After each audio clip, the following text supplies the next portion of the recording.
I don't know how to start a YouTube video. Currently my camera is sat on my windowsill with a mirror behind it so that I can actually see what I look like in it, because I don't have a viewfinder that like flips out or anything, because I don't have any fancy shit like that. This is the start of a new channel that I'm starting for no reason in particular other than the fact that we're in a pandemic and I have nothing else to do. So welcome to the channel. My name's Chris. I work at Waterstones, which is one of Britain's biggest bookstores. Luckily for me, I have the pleasure of pre-ordering loads of stuff, loads of titles that are coming out. And a while ago I saw this come up on my radar, which I'm pretty sure was on a lot of people's radar for quite a while, especially if you're in the book world. And I just knew I had to read it. I absolutely loved the Hunger Games trilogy when I was a kid. When I read those, I binged them in like, I think I was on holiday. I binged them in the entire holiday. And when I saw this was coming out, I immediately pre-ordered it, and I was so glad that it came. And I was literally like scrolling on my phone, waiting for it to arrive, like checking Royal Mail to see when it would get here. And it finally did. And I read it in about 3 days, and I really enjoyed it. So here are my thoughts. This book is split into 3 parts. Part 1 and 2 I loved, 5 stars. If I could give the rating on the first 2 parts of the book, I'd give this book 5 stars. But overall I gave it 4, purely because part 3 was not good. Part 3 is just a complete tonal shift. It's like I was reading a completely different book. It was like it was a sequel. It was bizarre. The Hunger Games had finished, the fight had finished, and I was like, right, okay, what's going to happen now? Because we're only about 65% through this book. What more is there to tell? And apparently there was a lot, and it didn't really need a lot. It really just changed dramatically, and I had no idea. I was not expecting it at all. So that's what brought it down to 4 stars for me, really. But other than that, I really liked it. I really liked seeing it from the point of view of Coriolanus, I'm going to go with, Snow. Everyone was like complaining about this book for a while, saying that we shouldn't have a book from the perspective of the villain and it's going to be crap, it's going to make us sympathise with him. And it did. And I liked that. I didn't think there was particularly anything wrong with that. People aren't born evil. Yeah, people can be like subject to their environment and stuff like that and how they were raised. But you learn that his parents die from a young age anyway. He's 18 at the beginning of this, and his parents are both dead at that point anyway. Like, he doesn't have to be a bad guy from the beginning. Like, this is his story of how he turns into a bad guy, but kind of not at the same time. I think everyone was expecting this book to be the like turning moment for him, and the moment where he became bad, and everyone's like, oh okay, like from this point on he was bad. That's not how people work. That's not how that works. It's clearly like a stepping stone to what he will later become.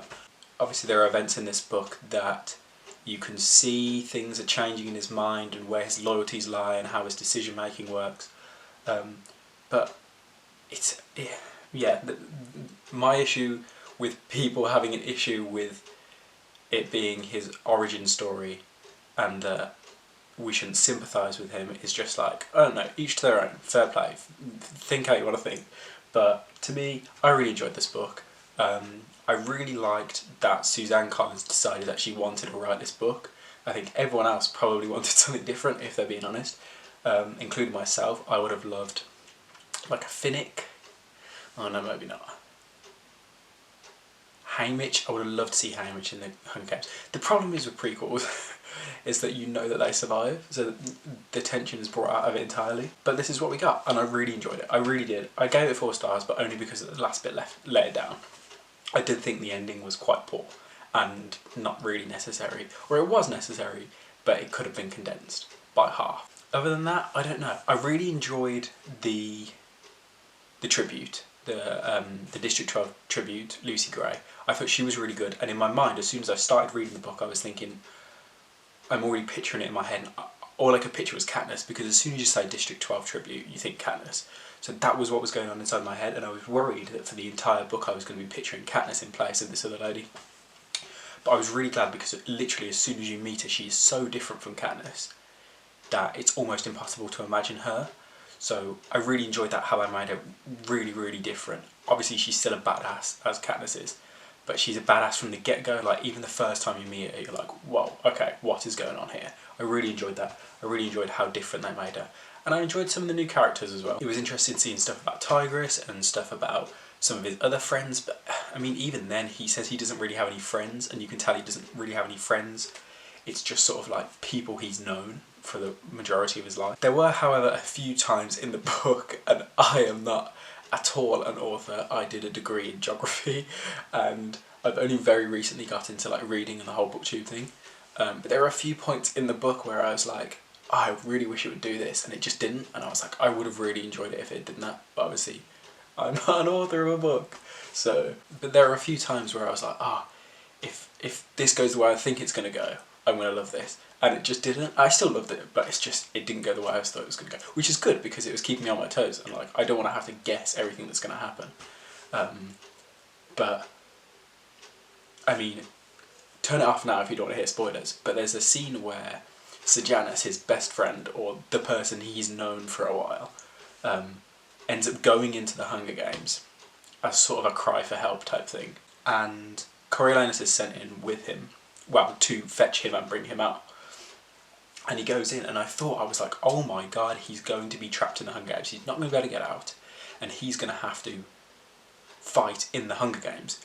And he's going to have to kill everyone, kill his friend, he's going to have to kill Lucy Gray, the tribute who he's mentoring, or there's going to be some situation in which he comes out victorious and he's like, yes, the games are amazing, I won, this is a great idea, and that's what spurs him to keep going, because the whole time he keeps saying, I'm not really a fan of this, I'm not sure why they're doing this, and I'm thinking, well, you seem quite a fan of it like in the later books, so what's going on?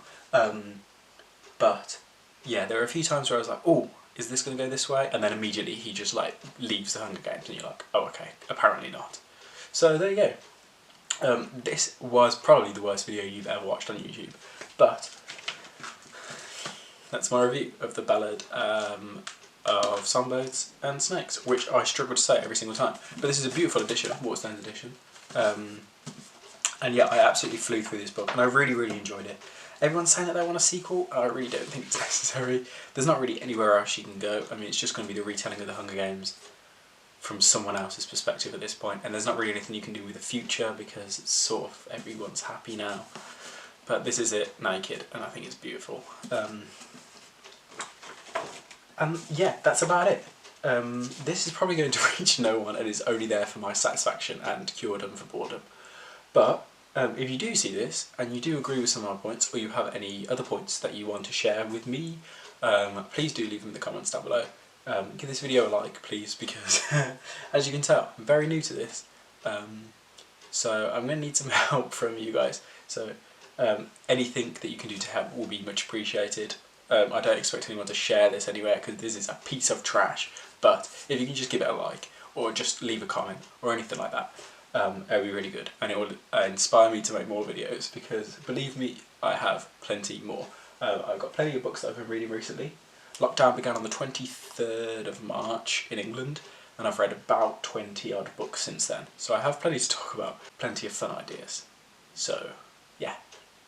How do I choose what to sign off with? I feel like I need to come up with something catchy. I don't know, anyway, yeah, I'm going to keep this short, even though it's probably been going on for about 10 minutes now anyway, but who cares. Right, thank you very much for watching, and I'll hopefully see you in the next video. Bye.